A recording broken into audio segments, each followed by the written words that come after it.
కొన్ని రోగాలు మన జీవితంలో చేసిన పొరపాటు వల్ల వస్తాయి, తప్పుల వల్ల వస్తాయి, పాపం వల్ల వస్తాయి.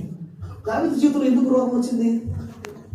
ఆ రోగానికి భయపడిపోయి ఎక్కడ చంపుతాడని దేవుడు ఎందుకు మొరపెట్టాడు అని అంటే, దావీదు ఒకానొక సందర్భంలో చాలా పెద్ద తప్పు చేశాడు.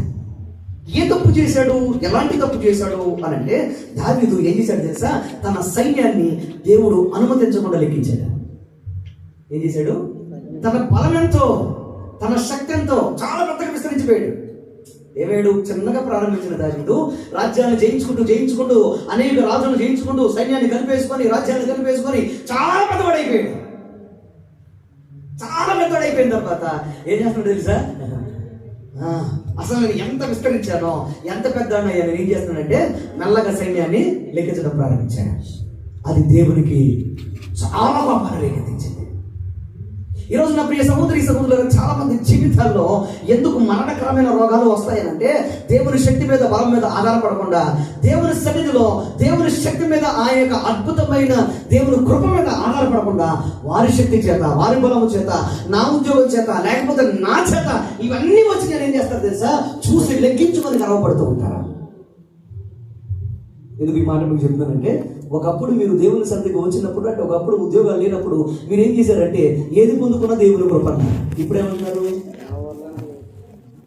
ఇప్పుడేమంటున్నారు? కొంతమంది నేను మీటింగ్కి వెళ్ళినప్పుడు మైక్ల మీద కూడా రాసేస్తారు, స్పాన్సర్డ్ బై. ఏంటంటే చెప్పాలి అంటే, మైక్ నాది, బల్ల నాది, చెప్పండి, ఫ్యాన్ నాది, కుర్చీ. ఎందుకని? వారి జీవితంలో ఏంటంటే, ఏదైనా నేను చేశాను, దేవుడు చేశాడు అని మర్చిపోతారు. మీకు ఒక మాట చెప్తాను కదండి, మనం ఏం చేసినా ఎవరి కృప వల్ల చేసాము? ఎవరి కృప వల్ల పొందుకున్నాము? దేవుని కృప వల్ల పొందుకున్నాము తప్ప మన శక్తి చేత, మన బలం చేత కాదని మనం గ్రహించలేకపోతాం. ఎప్పుడైతే నువ్వు అలాంటి స్థితిలోనికి వస్తావో అప్పుడు దేవుడు నేను ఏం చేస్తాడు తెలుసా? ఖచ్చితంగా పొందుతాడు. ఏం చేస్తాడు? మొత్తుతాడు.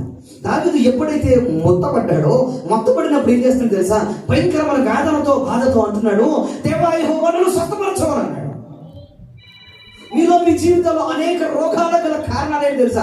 మీ జీవితాల్లో మీరు దేవుని మర్చిపోయారు. దావీదు రోగిస్తుడు అవడానికి మరో కారణం ఏంటి తెలుసా? అలా చేసిన పాపం.